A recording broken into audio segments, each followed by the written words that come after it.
এমন অনেকে রয়েছে, হাজার হাজার মানুষ যারা আপনার অনুষ্ঠান দেখছেন, তাদের অনেকেই রয়েছেন যে তারা হয়তো ব্যক্তিগতভাবে মনে করেন যে আমি খুব ডিপ্রাইভ হচ্ছি আমার কর্মক্ষেত্রে বা ব্যবসার ক্ষেত্রে আমার যতটা রিটার্ন হওয়ার কথা ছিল সেটা অন্য কেউ তুলে নিয়ে চলে যাচ্ছে। দুটো ক্ষেত্রে ফিনান্সিয়াল পয়েন্টটাকেই আমি ধরব। এখন করবেটা কি? এবার কথাটা হচ্ছে যে সত্যি তার হয়তো প্রতিভা রয়েছে, তো এইটাকে আপনি আপনার প্রয়োগ ক্ষমতা অসম্ভব ভালো, কি বলবেন এটা নিয়ে? না, প্রথম কথা হচ্ছে যে ব্যবসার ক্ষেত্রে আপনার টাকা অন্য কেউ নিয়ে যাচ্ছে, পাশে দোকান করেছে বলে তার বেশি ব্যবসা বিক্রি হচ্ছে, এটা না। ফার্স্ট কথা হচ্ছে আপনার কপালে যতটা আছে আপনি ততটাই পাবেন, তার থেকে বেশি একানো পাবেন না বা তার থেকে লস 1 ইঞ্চিও করবেন না। তো এটা হচ্ছে বাস্তব জিনিস। আপনি যখন দোকান করেছিলেন তখন আপনার টাইম ছিল, আজকে পাশে আরেকটা দোকান হচ্ছে, এখন তার টাইম আছে। আপনি যদি সৎ হন, আপনার যদি জায়গা পরিপূর্ণ থাকে, আপনার যদি ঈশ্বরের ভক্তি থাকে, আপনার সারা জীবন আপনার দোকান চলবে এবং পাশের দোকানটা চলবে না, এটা আমি একবারও বলছি না, একটাও চলবে, কিন্তু কোথাও না কোথাও দেখবেন যে আপনি আত্মতুষ্টি নিয়ে হয়তো সেই জায়গাটা করছেন, অথবা সেই ছেলেটাও ভগবানে খুব বিশ্বাসী। দেখবেন পৃথিবীতে চারপাশে যত দোকানই থাকুক না কেন, আপনাদের দুজনের যে ব্যবসা সেটাতে কখনো হাত পড়বে না, এটা গ্যারান্টি একদম। না, এক্ষেত্রে আপনি বাস্তুটা খুব ভালো জানেন, বাস্তু সম্বন্ধে আপনার কনসেপশন ভীষণ ভালো।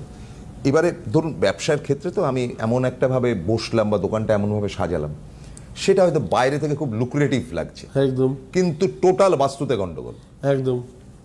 স্টার্টিংটা ভালো, তারপর আস্তে আস্তে প্রদীপ একেবারে ধপ করে জ্বলে উঠলো। আমরা ঋত্বিক রোশনকে বলি না অনেক সময়, স্পেশালি একটা বড় এক্সাম্পল আমাদের লাইফে। তো মিঠুন চক্রবর্তী খুব দামি একটা কথা বলেছিলেন যে ওর লাইফে সব থেকে বড় প্রবলেম হচ্ছে ওর প্রথম বইটা সুপার ডুপার হিট হয়ে যাওয়া। তো তার কারণ হচ্ছে তার পরের মানুষের এক্সপেকটেশন হচ্ছে ঋত্বিক রোশন আসলে পরে সেই টাইপেরই কিছু হবে যেটা করোনা পেরাতে হয়েছে, হ্যাঁ, কিন্তু ও হারায়নি। ও তার পরের যে ছবিগুলো দিচ্ছে সেইগুলো হয়তো তার থেকে অনেক স্ট্যান্ডার্ড হাই, কিন্তু আমাদের কাছে এক্সপেক্টেড নয়, কারণ আমরা তো চেয়েছিলাম আলাদাভাবে কিছু, না? তো সেই জায়গাটা বুঝতে হবে। ফার্স্টেই আপনি যদি স্টার হয়ে যান, আপনার প্রতি এক্সপেকটেশন মানুষের বলুন, লোকের বলুন, লোকালয়ের বলুন, ফ্যামিলির ক্ষেত্রে বলুন, প্রত্যেকের হাই থাকবে। এটা খুব বাস্তব। তো সেই জায়গাটা থেকে নিজেকে গুটিয়ে আনা। এবং যদি আমি অভিষেক বচ্চনের কথা বলি, নাম ধরেই তো বলছি, অভিষেক বচ্চনের প্রথম বই হিট হয়নি, তারপরে বই হিট হয়নি, কিন্তু কোথাও না কোথাও গতানুগতিকতা তো চলে যাচ্ছে। তারপর ধরুন আপনার উত্তম কুমারের প্রথম 15টা ছবি ফ্লপ, একদম ফ্লপ মাস্টার জেনারেল নাম ছিল তার, একদম। তারপরে সে এখনো আজ অব্দি বাংলা ছবিতে যত বাঙালি নারী পুরুষ সবার হৃদয়ে রয়েছে, মানে তাদের উত্তম কুমারের ধারে কাছে কেউ পৌঁছতে পারেনি। তাহলে কি বলবেন? প্রতিভা তো অবশেষে বিকাশ। না, আমার এখানে একটা ছোট্ট প্রশ্ন আছে, ধারে কাছে কেউ পৌঁছাতে পারেনি এটা আমি একদমই মানি না, কারণ সৌমিত্র চট্টোপাধ্যায়কে তাহলে খুব আঘাত করা হবে। আমারও খুব ফেভারিট।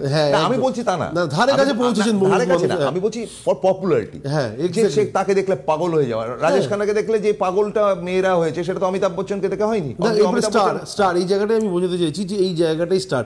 আজকের ডেটে যদি আপনি কোনো কারণে কি বলবো, যে কোনো মানুষকে জিজ্ঞাসা করুন না কেন, প্রত্যেকের কাছেই না দেখবেন যে প্রত্যেকটা মানুষের একটা টাইম থাকে, সে টাইমে সে হিট হয়েছে।